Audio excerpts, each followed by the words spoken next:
Welcome to the video on mechanisms and arrow pushing. We're going to be using curved arrows that represent the electrons moving. So these curved arrows show us how electrons move as bonds are breaking and are being formed. Just like we did in the acid-base chapter, our arrow is going to start where the negative is, where the lone pair is, and it's going to move towards the thing that is partial positive. And so this arrow right here that I've highlighted in green shows you that these two electrons are now going to be forming a bond with the hydrogen. And then the two electrons that are in this bond hop up onto the A. And so we end up with our conjugate acid and our conjugate base. The four main ways that electrons can move in polar reactions.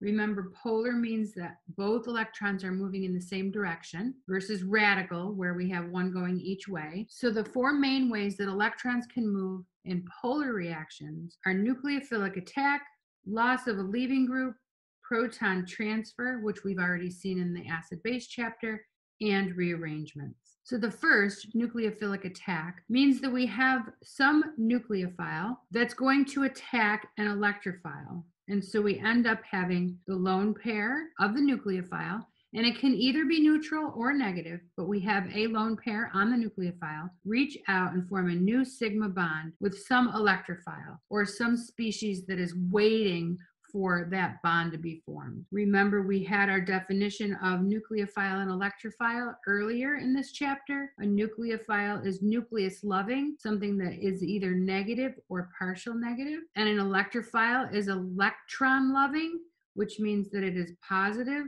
or partial positive. So once we move those electrons to form a new bond from the nucleophile to the electrophile, we end up with our product. Remember that the tail of the arrow always starts at the thing that is negative, and that the head is the thing that is positive. And in this situation, the electrons are being shared, not transferred. If we look at one way that we can have a nucleophilic attack, here we have our nucleophile, which is a neutral compound. Remember, nucleophiles can be negatively charged and or neutral as long as they have a lone pair. And so that one's good. Now, in terms of our electrophile, it may be hard to imagine that that carbon right there is partial positive, but it is in fact partial positive if you look down here at the resonance structure. So here is our compound. We can, in a resonance structure, kick the electrons from the pi bond up onto the oxygen. So we create this resonance structure right here, where our carbon is actually positively charged. So because this resonance structure exists, this carbon right here is partial positive, and then this oxygen is partial negative. And so that's how we can imagine the reactivity. Up top now, if we see our nucleophile, our lone pairs on the oxygen, reaching out and forming a new sigma bond with that carbon right there. In response, the two electrons in this bond are going to hop up onto the oxygen, giving us this species as our product of this step. Now we have a tetrahedral carbon right there. We have a negative charge on the oxygen, and we have a positive charge on that nucleophile that attacked. So it was neutral here, and it becomes positively charged in our product. Pi bonds can also act as nucleophiles. So you can imagine that pi bond having that electron density above and below the bond. So those are the electrons, the pi bond electrons that are going to be the nucleophile. So those two electrons reach out and form a new bond with the sulfur, and in exchange, two electrons in that bond right there hop up onto the oxygen. And so we end up with this product. So far, we've had lone pairs that are in a negatively charged species, lone pairs that are in a neutral species, and pi bonds acting as nucleophiles. The second type of mechanism that we will see is loss of a leaving group. And this one's pretty straightforward, and we really just need one arrow. What happens is the two electrons that are in this bond right here just hop onto the bromine, and the bromine leaves, giving us a carbocation and a bromine anion. So often you will see that you do need more than one arrow to have a leaving group leave, and it's kind of like the molecules just readjusting to be able to respond to the fact that that group is leaving. But in this case down here, we'll start where we have a negative charge. Two electrons kick down, form a double bond here. In response to this pi bond, 2 electrons hop into a pi bond here, and then the 2 electrons from this pi bond hop into a pi bond here, and then the chlorine leaves. The third type is a proton transfer, and this should make a lot of sense because we learned about this in the acid-base chapter, where we simply have a proton transferring from one species to another. This is often going to involve more than one arrow. So we have, in this case, the oxygen lone pair reaching out to form a new bond with this hydrogen, and then in return, the 2 electrons that are in that bond hop up onto the oxygen. And so then we have our product here, which is our conjugate acid. So there are a couple different ways that we can represent this. Typically, this is the way that I prefer, where we have our base reaching out, picking up the new bond with the hydrogen, and then the 2 electrons there hopping onto the oxygen. If you see, this is the reverse of this reaction up top. Now it can be shown in a proton transfer situation where we just write that we're losing a proton. So over the arrows, we can just indicate the loss of a proton, and we show that with one arrow. But again, I do prefer it written out the long way. Often, we'll have more than 2. So here we have our base reaching out and forming a new bond with this proton here. And in response, the 2 electrons from this bond hop on and form a double bond here. And then the 2 electrons from this pi bond hop onto the oxygen. And so now that conjugate base that's formed is going to be more stable because we actually have a resonance structure here. So anytime the conjugate base, when we do a proton transfer, has a resonance structure, it makes it more likely to have happened. The fourth type of mechanism that I'd like to talk about is a rearrangement. And a rearrangement occurs when you have a carbocation that can become more stable. And so in order to talk about rearrangements, we have to talk about the stability of carbocations. First of all, I'd like to show you that when you have a methyl group next door, so this is a CH3 right here, right? And this is our third H. Next to a carbocation, remember carbocation has that empty p orbital. There is a stabilizing force between the CH bond here